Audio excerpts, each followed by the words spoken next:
Lucas 17.3 Tende cuidado de vós mesmos. Se teu irmão pecar contra ti, repreende-o e, caso ele venha a se arrepender, perdoa-lhe. Comentários Otávio Rosa.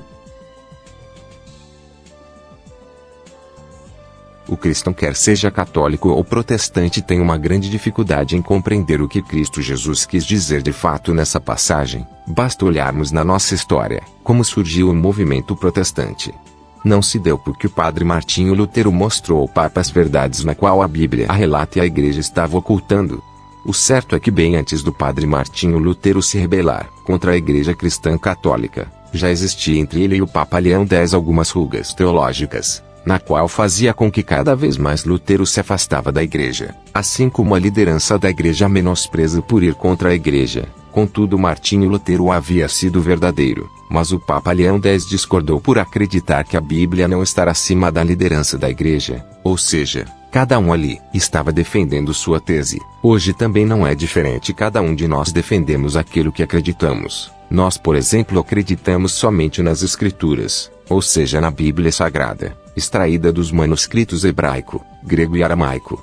Porém, respeitamos nossos irmãos em Cristo Jesus que acreditam na devoção a outros personagens da história cristã, bem como nossos irmãos em Cristo Jesus adeptos à teoria da prosperidade ou de frequentar um templo religioso. Isso se chama liberdade religiosa, nascido com a Reforma Protestante. Entretanto, a verdade é somente uma: Cristo Jesus. Nós, como cristãos, podemos e devemos ter pontos de vista diferentes acerca dos ensinamentos de Cristo, pois foi esta liberdade que conquistamos por meio de Jesus, mas isso não pode dar-nos o direito de ofender ao nosso irmão, assim como guardar ressentimentos, pois fazendo isso estamos agindo contra os ensinamentos do Senhor.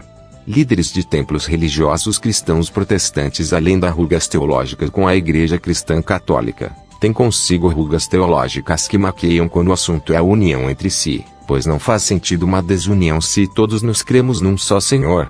Ainda que cristão católico ou protestante tenham pontos de vista diferentes acerca do Evangelho de Cristo, deveríamos sentar e debater para que assim pudéssemos voltar à genuinidade do Evangelho de Cristo, pois o Senhor é a cabeça da Igreja. Mas se nós, como corpo da Igreja, vivemos em discordamos, logo a ideia de igreja constituída por paredes construídas por homens não subsistem, mas a tese da igreja espiritual individualizada e habitada pelo Espírito Santo tem mais sentido sobre a interpretação das palavras do Senhor Jesus Cristo.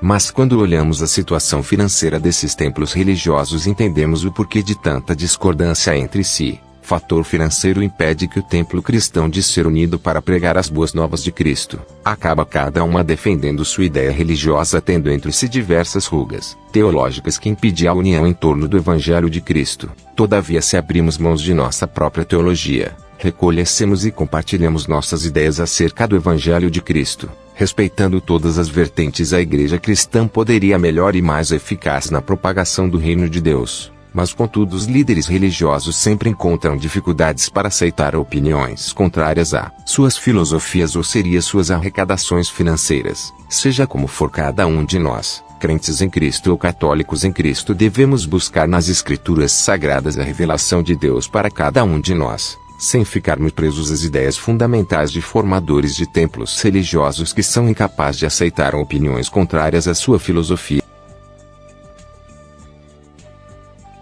Ajuda-nos a divulgar o Evangelho do Senhor Jesus Cristo, deixa seu like, se inscreva no canal e compartilha esse vídeo. Yahweh, o Eterno, te abençoe e te guarde. Faça o Senhor resplandecer o seu rosto sobre ti e te agracie. Que o Eterno revele a ti a sua face de amor e te conceda a paz.